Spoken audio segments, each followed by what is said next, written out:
Hi అండి అందరికీ. ఇవాళ నేను బెండకాయ కర్రీ ఎలా చేయాలో చెప్తా.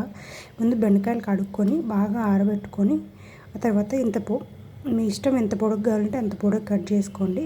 ఇలా కట్ చేసుకోవాలి. ఒక ఆనియన్ కొంచెం లావుగానే కట్ చేసుకోవాలి. పచ్చిమిరపకాయలు, ఒక టమోటా. నేను బెండకాయలకి తగ్గట్టు టమోటా, ఆనియన్ తీసుకున్నాను. మీ ఇష్టం, మీకు ఎంత నచ్చితే అంత వేసుకోండి. మీరు ఎంత వేసుకుంటున్నారో దానికి తగ్గట్టు వేసుకోండి. అంతే. ఈరోజు బెండకాయ కూర ఎలా చేస్తానో చూపిస్తా. మీకు కానీ నచ్చినట్లయితే ఒకసారి చేసుకొని తిని కామెంట్ చేయండి, ఓకేనా? ముందు పెనం పెట్టుకొని కొంచెం ఆయిల్ వేసుకుందాం. మీకు సరిపడంత వేసుకోండి. ఇప్పుడు తిరగవాతకి వేసుకుందాం. కొంచెం ఆవాలు, జీలకర్ర, శనగపప్పు, ఉద్దిపప్పు, ఒక్క రోడ్ని మెంతులు వేసేసుకుందాం. ఇవి చిటపట్లు ఆడిన తర్వాత కొంచెం కరివేపాకు, ఒక 2 వెల్లుల్లి, కొంచెం కరివేపాకు, అంతే. ఉల్లిపాయలు కొంచెం ఫ్రై చేయాలంటే.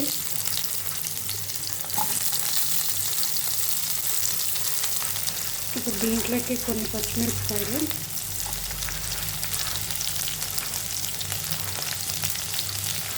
కొన్ని టమాటాలు.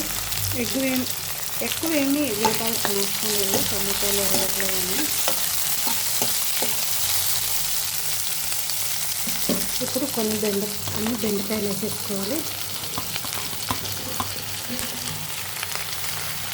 వేసుకొని కలబెట్టుకొని ఆయిల్లోనే కొద్దిసేపు మగ్గాలి. ఇవన్నీ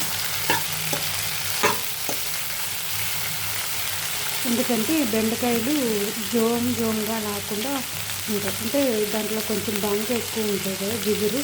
ఆ జిగురు అనేది పోతుంది ఇట్లా ఆయిల్లో ఫ్రై చేసుకుంటే. తిరుగుబాటులోనే ఇట్లనే వాడి కొంచెం మగ్గినాక ఉంచితే బెండకాయ అనేది టేస్ట్ వస్తుంది. కొంచెం పసుపు, మీకు కావాల్సినంత ఉప్పు వేసుకొని కలబెట్టుకొని, ఇలా కలబెట్టుకున్న తర్వాత స్మెల్ మాత్రం సూపర్ వస్తుంది. హై ఫ్లేమ్లోని కొద్దిసేపు వేసుకోవాలి. సిమ్లో పెట్టి వేసుకుంటే బెండకాయ అనేది జోమ్గా వస్తుంది. అందుకే హై ఫ్లేమ్లో పెట్టుకొని ఫ్రై చేసుకోవాలి.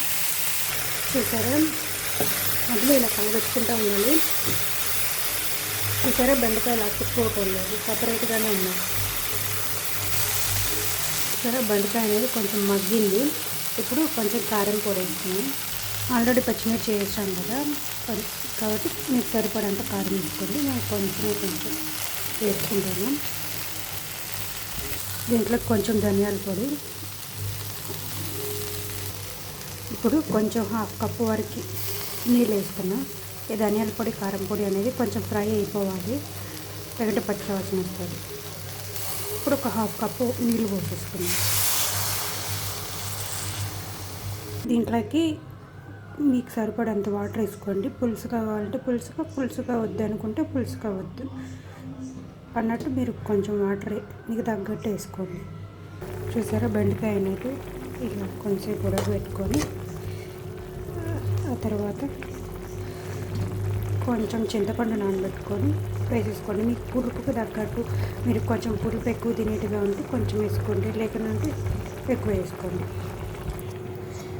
మా అమ్మాయి దీంట్లో ఒక మసాలా ప్రిపేర్ చేస్తుంది. నేను కూడా అదే చేస్తాను. ఫస్ట్ కొన్ని మినపప్పులు,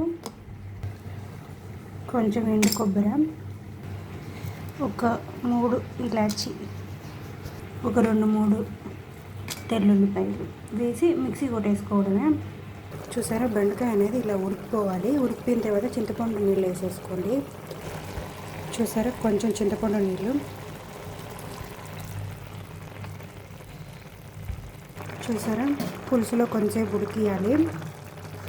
ఉడికించిన తర్వాత ఇంత ముందుగా నేను మసాలా చెప్పినాను కదా, ఆ పొడి వేసేసుకున్నాను. పొడి చేసుకోవాలి, నీళ్ళు వేసుకొని అట్లా మెత్తగా చేసుకోవద్దు, ఒక టేస్ట్ మారిపోతుంది. పొడి వేసుకుంటేనే టేస్ట్ బాగుంటుంది, ఓకేనా? నాకు ఉప్పు, కారం, పులుపు అన్నీ కరెక్ట్గా సరిపోయినాయి. ఇప్పుడు పొడి వేసేసుకున్నాను. ఈ పొడి వేసుకునే ముందరే బెండకాయలు ఉడికినాయా లేదా చూసుకోవాలి. నాకైతే ఉడికినాయి. ఇప్పుడు పొడి వేసేసుకున్నాను.